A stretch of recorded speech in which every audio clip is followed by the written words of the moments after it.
जमीन पर रखा करती थी, लेकिन आज माखन की मटकियां छीके पर रखी है। कन्हैया बाल रूप में है। कन्हैया कहने लगे भैया दामा, हाँ भैया, अरे भैया आज शीला भाभी बड़ी होशियारी कर गई। बोले क्यों?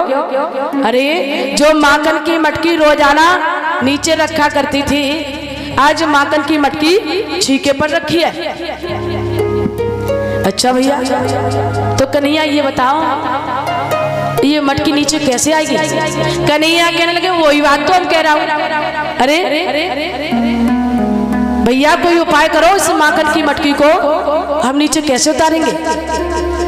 तो मनसुखा और दामा बहुत चालाक थे। कन्हैया कहने लगे कन्हैया इसकी अकल तो हम बता देंगे कि माखन की मटकी नीचे कैसे आएगी, लेकिन कन्हैया हमारी एक शर्त रहेगी। बोले क्या? तो उसी समय ग्वाला बोला है,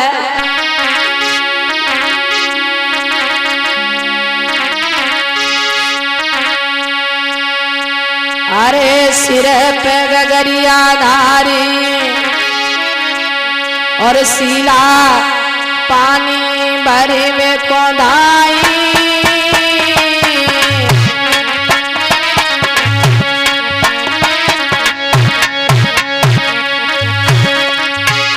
और सुनो घर जबल को तो घर में घुसी गए बनवारी। भैया सुनो घर जबल को तो घर में घुसी गए बनवारी।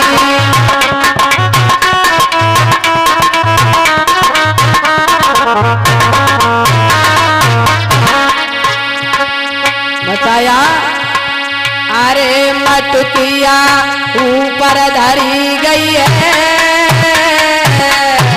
कन्हैया बोले भैया मनसुखा, अरे मटकिया ऊपर धरी गई है, और शीला भाभी देखो भैया चालाकी करी गई है। अरे शीला भाभी देखो भैया चालाकी करी गई है।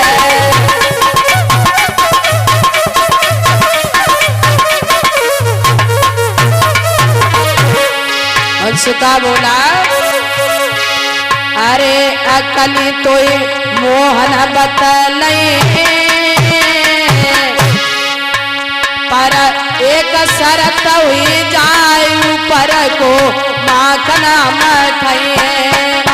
लाला एक शरत हुई जाए ऊपर को माखन मठाई।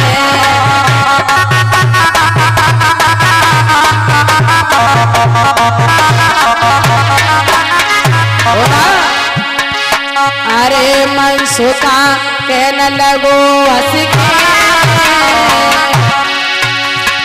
अरे मनसुखा कहने लगो हंस के, तो इतने दिन हुई गए अकली नहीं तो हम में रह के। भैया इतने दिन हुई गए अकली नहीं।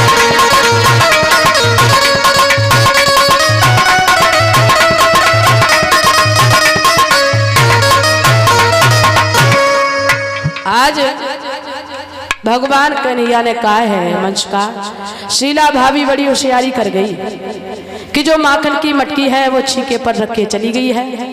अब भैया ये माखन की मटकी नीचे कैसे उतारी जाए? तो उसी समय श्री सुखदेव जी बोले हे राजन परीक्षित, धीरे धीरे आज मनसुखा कहने लगा कन्हैया इसकी अकल तो हम बता देंगे कि माखन की मटकी नीचे कैसे आएगी, लेकिन कन्हैया हमारी एक शर्त है कि जो ऊपर का माखन है उस माखन को हम खाएंगे। कन्हैया कहेंगे भैया काहे को परेशान हो रहा है, अभी तो बहुत सारा माखन रखा है, पहले भैया इस माखन की मटकी को नीचे उतार लेते हैं, बंटवारा तो बाद में होगा ना। मनसुखा दामा संकीन मदन छदामी, सबसे नीचे दामा लग गया, उसके ऊपर मनसुखा एक दूसरे के ऊपर खड़े हो गए, सबसे ऊपर हमारे कन्हैया खड़े हैं। कन्हैया ने क्या किया कि जो ऊपर का माखन है वो तो स्वयं खाते जा रहे हैं, जो नीचे का शेष बच्चा है सभी ग्वाल वालों को देते जा रहे हैं। मनसुखा ने देखा, मनसुखा को देखते देखते बहुत देर हो गई, कि हमारी शर्त थी कि ऊपर का माखन हम खाएंगे। वंशुका कहने लगा कन्हैया देखो भैया, मेरी और आपकी पहले यही शर्त थी कि जो ऊपर का माखन है उस माखन को हम खाएंगे। और भैया हम देख रहे हैं बहुत देर से आप खाते जा रहे हो, जो नीचे का बचता है वो आप हमें दे रहे हैं। और कन्हैया तुम्हें मालूम होना चाहिए सबसे नीचे मैं लगाऊं, अगर मैं नीचे से हट गया ना तो तुम्हारी हड्डी पसली का पता नहीं चलेगा। कन्हैया कहने भैया तो तू नाराज का हो रहा है, अभी तो बहुत सारा माखन रखा है, परेशान मत हो।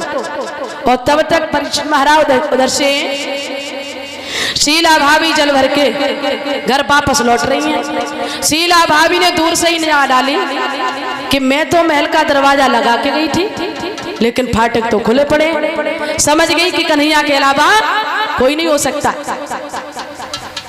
जैसे ही शीला भाभी पास में आई, दामा ने देखा, दामा बहुत होशियार था। दामा समझ गया कि आज शीला भाभी ने पकड़ लिया तो बहुत पिटाई लगेगी। दामा ने मन में विचार किया कि शीला भाभी ने चोरी करते हुए पकड़ तो लिया ही है, लेकिन क्यों ना इस माखन को अच्छे तरीके से खाया जाए। उसी समय दामा ने माखन की मटकी को लिया और भागने लगा। तो हुआ क्या,